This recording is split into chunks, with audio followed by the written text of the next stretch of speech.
आज हम एक ऐसी कहानी लेकर के आए हैं जो आपके दिल तक तो पहुंचेगी ही, पर आपकी आंखों में आंसू नहीं रुकेंगे। आज कहानी है कर्ज वाली लक्ष्मी की। एक ऐसी कर्ज वाली लक्ष्मी जो एक बेटी के घर में जाकर के या बेटी के घर से जाकर के पूरे परिवार की आंखों को नम कर जाती है। तो आइए हम आपको इस कहानी के माध्यम से समझाने का प्रयास करते हैं कि दहेज या एक सच्चे समाज की क्या पहचान है। एक 15 साल का भाई अपने पापा से कहा, पापा जी, दीदी के होने वाले ससुर और सास कल अपने घर आ रहे हैं। जीजा जी ने फोन पर बताया है। दीदी मतलब उसकी बड़ी बहन की सगाई कुछ दिन पहले एक अच्छे परिवार में तय हुई थी। दीनदयाल जी पहले से उदास बैठे थे। धीरे से बोले, हाँ बेटा, उनका कल ही फोन आया था कि वो 1-2 दिन में दहेज की बात करने आ रहे हैं। वो सगाई के वक्त पूछा था ना, अकेले में ले जाकर। होने वाले दामाद जी से तो समधी जी ने बताया था कल वो दहेज के बारे में आपसे जरूरी बात करनी है, इसलिए आना था। पर डरता हूं, बड़ी मुश्किल से एक अच्छा लड़का मिला था। कल को उसकी दहेज की मांग इतनी ज्यादा हो जाए कि मैं पूरी न कर पाया तो कहते कहते उनकी आंखें भर आईं। घर के प्रत्येक सदस्य के मन व चेहरे पर चिंता की लकीरें साफ दिखाई दे रही थी। लड़की भी उदास हो गई। खैर अगले दिन समधी आए। उनकी खूब आवभगत की गई। कुछ देर बैठने बाद लड़के के पिता ने लड़की के पिता से कहा, दीनदयाल जी अब काम की बात हो जाए। दीनदयाल जी की धड़कन बढ़ गई। बोले, हाँ समधी जी, जो आप हुक्म करें।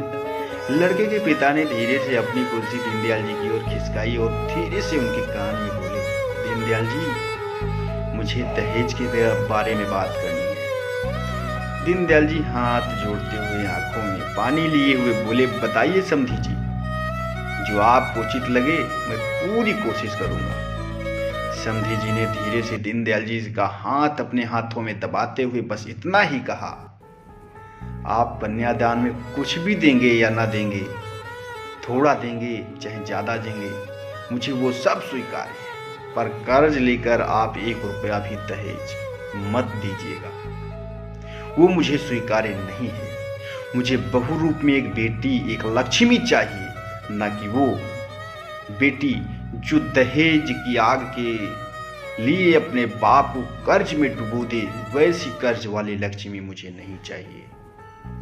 नहीं चाहिए मुझे ऐसी दौलत जो एक परिवार को कंगाल करके आ रही हो। वैसे मैं कोई दहेज नहीं चाहता, मगर हर पिता बचपन से बेटी की शादी में अपने अरमानों को पूरा करना चाहता है, जो वो अक्सर सपनों में दूसरी शादियों में देखता है। इसलिए आप जो कपड़े बर्तन देना चाहें दीजिए, मगर भूल कर भी कोई गहने, फर्नीचर या कीमती सामान नहीं दीजिएगा, क्योंकि मैंने आपके परिवार को एक अच्छे संस्कारों वाली बहू के लिए अपने परिवार से रिश्ता जोड़ा है। कोई एहसान नहीं किया है जो आप उसका मोल चुकाएंगे, और वो भी कर्ज लेकर। मुझे बिना कर्ज वाली बहू ही चाहिए, जो मेरे यहाँ आकर अपने सौम्य व्यवहार से सबसे मिलजुल कर रहे, सबको एकजुटता से जोड़े रहे। यही परिवार मेरी अमूल्य दौलत है। मेरी लक्ष्मी मेरे घर परिवार में आकर मेरी दौलत को 2 गुना कर। दीनदयाल जी हैरान हो गए। भी इस युग में जहाँ लोग लाखों करोड़ों की बात करते हैं दहेज के लिए। उनसे गले मिलकर बोले, समधी जी बिल्कुल ऐसा ही होगा। दोस्तों, कर्ज वाली लक्ष्मी न कोई दे और न कोई ले। असली दिल टूटना क्या होता है, उस पापा से पूछो जो अपने दिल के टुकड़े को इतना पढ़ा लिखा कर बड़ा करके किसी को उम्र भर के लिए यूं ही सौंप देता है। तो आप भी हो जाइए तैयार, बिना कर्ज वाली या बिना दहेज वाली लक्ष्मी के लिए, जो आपके परिवार में आए, आपके परिवार की सलामती के लिए हमेशा आपके परिवार को जोड़े रखे। तो आप लोगों को ये कहानी कैसी लगी आप लोग हमें कमेंट बॉक्स में ज़रूर बताइएगा। एक मिलेंगे नई कहानी के साथ, तब तक के लिए दोस्तों जय श्री राधे। राधे राधे, जय श्री राधे।